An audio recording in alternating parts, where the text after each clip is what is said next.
നിങ്ങളുടെ ഇഷ്ട പരമ്പരകൾ എക്സ്ക്ലൂസീവായി സൺ നെക്സ്റ്റ് ആപ്പിലൂടെ തികച്ചും ഫ്രീ ആയി ഇപ്പോഴേ ആപ്പ് ഡൗൺലോഡ് ചെയ്യൂ. Hello, sorry. എന്തിനാടോ ഇത്രയൊക്കെ സോറി? പിന്നെ വിളിച്ചോളാന്ന് പറഞ്ഞിട്ട് ഞാൻ വിളിച്ചില്ലല്ലോ, അതിനാ.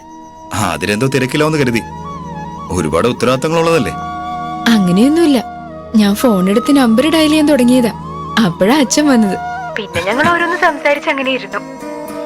അച്ഛൻ പോയപ്പോ വിളിക്കാൻ തുടങ്ങിയതാ, അപ്പോഴാ റിങ് കേട്ടത്. ഓർമ്മപ്പെടുത്താൻ വേണ്ടി ഒരു മിസ് കോൾ തരാന്നാ ഞാൻ കരുതി. അപ്പോഴേക്കും മാഡം വന്ന് എടുത്തല്ലോ. മാഡോ? അതെന്താ അങ്ങനെ ഒരു വിളി? അതൊരു വ്യത്യാസത്തിന്, ഒരു രസത്തിന് വിളിച്ചതാ. അങ്ങനെ രസത്തിനും വ്യത്യാസത്തിനൊന്നും വിളിക്കണ്ട. ഇതുവരെ വിളിച്ചതുപോലെ ആതിര കുട്ടീന്നൊക്കെ വിളിച്ചാ മതി. Okay madam. സോറി. ഓക്കെ ആതിരക്കുട്ടി. ഇപ്പൊ സന്തോഷായി. ഇനി പറയാം. എന്റെ കയ്യിൽ ഒരു സാധനമുണ്ട്, അതെന്താണെന്ന് പറയാമോ? സിമ്പിൾ അല്ലേ ഉത്തരം? മൊബൈൽ ഫോൺ അല്ല. പിന്നെ? മോതിരം, എൻഗേജ്മെന്റ് റിംഗ്.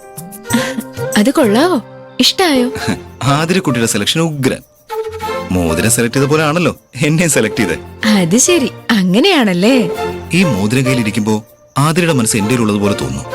അപ്പൊ ഇനി പറയാനുള്ളതൊക്കെ അതിനോട് പറഞ്ഞോ, ഞാനങ്ങ് വെച്ചേക്കാം. അയ്യോ, വച്ചേക്കല്ലേ. ഇനി എത്ര കാര്യങ്ങൾ പറയാൻ കിടക്കുന്നു.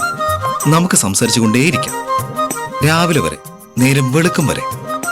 അങ്ങനെ സംസാരിച്ചോണ്ടിരിക്കാനൊന്നും പറ്റില്ല. ഗോപിക ഇപ്പൊ വരും. എന്റെ ആ കൊച്ചനിയത്തി വരുന്നത് വരെ ഒന്ന് സംസാരിക്കാലോ.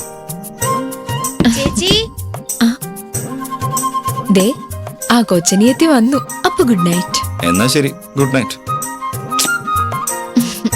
ചേച്ചി,